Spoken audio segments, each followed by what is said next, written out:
Hello and welcome to Forever Rugby on Forever Sports, and today it's quite an eagerly anticipated video. We are going to be doing a Springbok best of the rest. We're going to be picking a 23-man Springbok side of players that were not called up and included in the 46-man squad that was announced this past weekend. And when you see this 15, look, there's a couple of players that you might be able to debate about and stuff like that and chop and change. But when you look at the players on this list and you think that these are players that are not even determined to be in the top 46, not even 35, 36, but top 46 players in South Africa, it shows you the ridiculous amount of talent that comes out of South Africa. This 15 would not be out of place as an international side.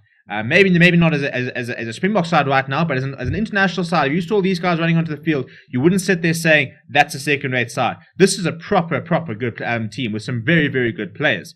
And I think a bit of a mixture of players who I think we probably will see in the Springbok setup, and maybe some players who are definitely players for the future. But yeah, so basically it's just me going through a 23 of players who I think would make the next best Springbok side. If you had to put a side together right now, all the players that weren't picked to play against the current Springboks, these are the players that I would select. But let me know what you think. Let me know which selections you don't agree with. There's two pretty big selection calls I've made in terms of including a player and leaving out a player, which I think will probably cause a little bit of controversy. But I mean, look, it's one of those things. It's a nice product to have when you've got all that talent. Before we start naming the side itself, please do smash a like on the video, subscribe to the channel as well. We have also just launched our Forever Sports Members Club, which is an opportunity for those people who can try and support us, become part of the channel, and become a regular supporter, and get access to more sort of behind the scenes stuff and a lot more content as well. So you can also join that. It's right next to the subscribe button down there below. You get a little loyalty badge, stuff like that, and a bunch of other perks. But right, let's get stuck into the side. Now, Lowe said it was probably the easiest pick because I think people are still sitting there wondering how he wasn't picked, and that's got to be Lizo Gqoboka. In my opinion, probably the second best loose head in the country after Steven Kitshoff, and yet was overlooked for the Springbok squad, apparently because of injury, although from the sounds of it, it doesn't sound like it's that bad of an injury. And if you look at like Archie Snyman and Lua Diago being included, it sounds like Lizo Gqoboka definitely could have been included, and it's a bit weird that he wasn't. But he starts there at number 1. Number 2, also quite an easy pick, Atke van der Merwe. Very, very surprised that Kara Intabeni was picked ahead of him. He's been brilliant for Sale Sharks overseas. He's been a very, very strong Sale Sharks contingent. There's rumored to be quite a bit of history between Atke van der Merwe and Rassie Erasmus, which might be playing a part. Maybe a bit of internal politics there, but he was a pretty easy selection for number 2. I mean, as an ex-Lions fan, it was always such a pleasure having him coming off the bench from Malcolm Marx. He then went to the Sharks where he was terrific and got snapped up by Sale Sharks, and he's very confrontational. He's a very strong ball carrier, and his brother Jaden van der Merwe will be actually playing for the British Irish Lions this tour, so it would have been quite cool to have seen those two going up against each other. For tight head, I've gone with Carlu Sadi because I think that he's someone who would not be out of place in that box squad, especially given the fact that we've gone with so many different tight heads. We do have two sort of swing props in Thomas Toy and Quinny Oosthuizen who can play on both sides. But I think Carlu Sadi will definitely not look out of place. It's a very good scrummager, and in this Rainbow Cup, he's been very good against a number of different top quality props. For the lock combination, I've gone, first of all, with Jason Jenkins, also somebody who is rumored to be part of the squad. Nicholas Danson van Rensburg getting the run on him, but he was potentially going to be part of the squad. I think probably will be part of the squads moving forward. And I'm partnering him with JD Schikkeling, who I think without an injury probably would have been the end of the squad, probably ahead of Marvin Orie. They mentioned the fact that he rolled his ankle. He's done the same injury to one ankle he's done to another ankle, which together will have kept him out for 6 weeks. So probably a little bit of concern, the fact that maybe he's currently got potential ankle problems on both ankles, maybe playing against him. And then the first of a bit of a controversial pick, I've gone with Scencilla at number 6. And I think that the problem with him is he's playing for the Cheetahs.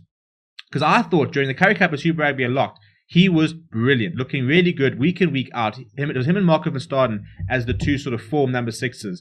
Really during the bulk of that competition. And I think if he was doing what he's been doing now for any other side, he would be on the Springbok radar. And I think that he's one of a couple of players who, if he wants to make it to the Springboks, needs to force a move, or else we need to as we spoke about, I think it was about 2 weeks ago, put that video out, talking about the whole restructure that SA Rugby needs. He's one of those players that will benefit from that restructuring because he's somebody that needs to be playing really high standard week in, week out. And if that's the case, can definitely push for a box squad. Number 7, I've gone with Vincent Tutuka.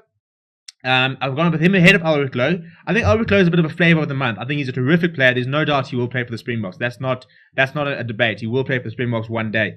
But it's his first sort of breakthrough season, and I think that sometimes a player can be brilliant, but you've got to sort of earn your stripes. Vincent Tutuka has been part of this line setup for about 2 or 3 years now. I mean, he's still 22 years old, but he's now into his third year. I mean, he looks like a seasoned campaigner. He's become one of probably the 4 most important players. In fact, I'll put him in the top 2. I think he's the most important player in the pack, and I think that Scencilla has become the most important player in the back line.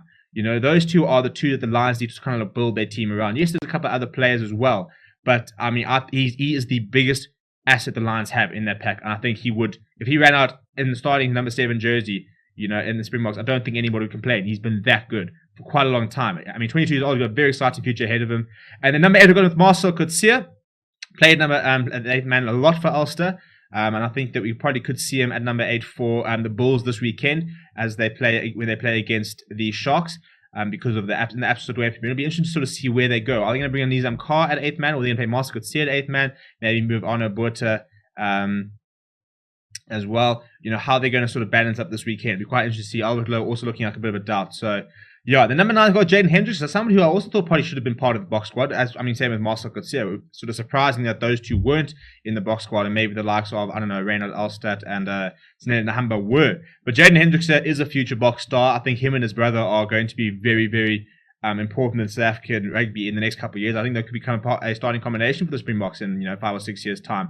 But somebody who's so young, reads the game like a book, very, very composed. He's got it all. He's got a kicking game. He reads the ball well. He's got a very good distribution.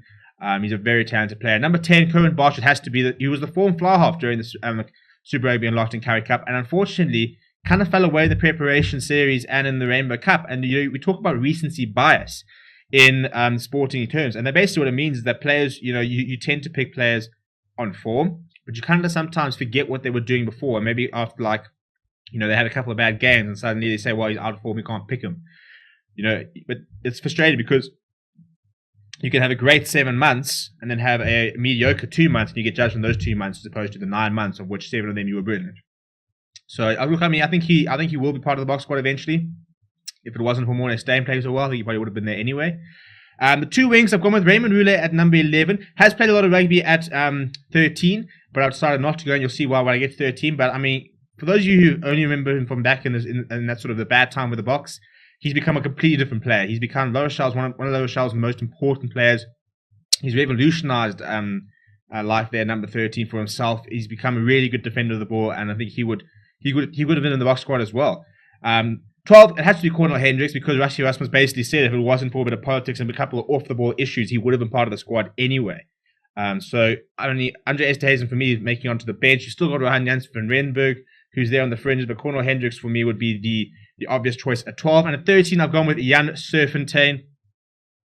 Been very good for Montpellier. A couple of people calling for him in the box squad as well. He's obviously been there, he's done that. He's part of the 2015 World Cup squad.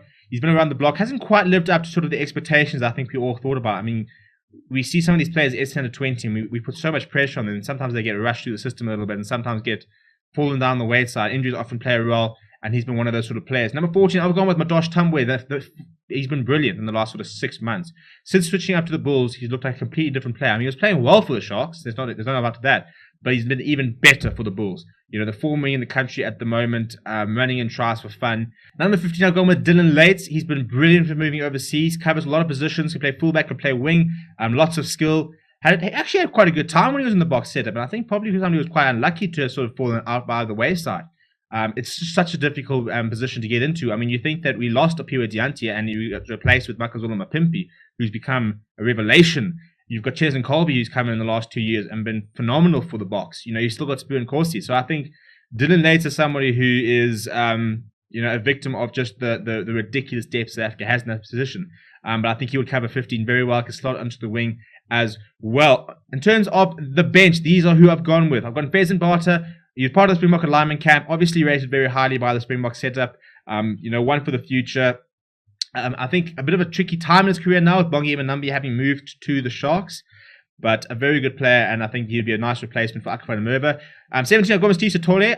I've just been very impressed with that Lions front row. They've been fronting up against the Sharks front row, the Stormers front row, and the Bulls front row, who are all got box in them. I mean, you think of the Sharks front row, Oxenchair, Thomas Satoy, Those two, and Faison Batu, who's been part of the lineman camp, but those two are part of the 46-man squad. The Stormers' front row is a World Cup winning front row. The Bulls, when they've got their right possible, Trevor Nyakani, Lizo Koboka in them, and yet the Lions' front row have not been punished at all during the Rainbow Cup, which means Cisse Tole and Carly Sardi are doing a lot of things right. So I've got Musti there. I've got Wilco Lowe at 18. Could have been number 3, to be honest. He's been part of the World Cup setup. In fact, I think I had him down to start on my SAA team. But I just really like Carly Sardi, and I'd like to see him give it a go because he's a very nice young prop, and I'd like to give see how he would fare in the international stage. 19, Ruan Nokia covers the lock very well. You know, there's not much more to say about him. Week in, week out, he puts in the same performance for the Bulls. And that is hard-working, good in the line-outs, hits his rucks, makes his tackles. He's your perfect lock, a very nice youngster. And I partnered him with his Bulls teammate, Ulrich Lowe, off the bench, who I think can probably cover number 8 as well. You know, can probably cover most things in that back row. Looks very good, very athletic. He's been fantastic for the Bulls.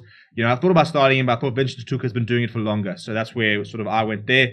Ivan van Zyl is my reserve scrum. I could have gone in both of here as easily, but I was actually very impressed with Ivan van Zyl during the Currie Cup and Super Rugby and Locked. And I've never been a massive Ivan van Zyl fan because I just thought he's very much sort of your Bulls, your traditional Bulls scrum off, likes to kick, you know, doesn't often look for a gap and stuff like that. It was kind of one-dimensional. But since Frida Priya's come in, he's added a whole different dimension to his game.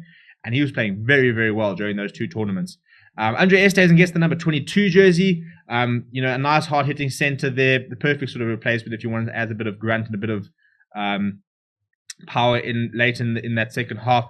And then I've got Johan Goosen at 23 because he covers pretty much every single position of the backline. So if you ever want a utility player to come off the bench, Johan Goosen is the man. He can play at 10, he can play at both centers, he can play at fullback, probably play at wing as well. I think he's going to become part of the box squad next year after playing with the Bulls because I think that he's been very good for Montpellier. He was the man of the match in the European Champions Cup. And I think that as soon as he starts playing well for the Bulls and he's back on the radar, I think he's going to be part of the box squad quite quickly. So that's what my 23 looks like. Let me know what you think. What changes would you make? Which selections don't you like? Which selections do you like? Let me know what you think down in the comments below. Smash a like on the video. Please do subscribe. Consider becoming a member as well. Thank you very much for watching. My name is Steven, and I'll chat to you very soon.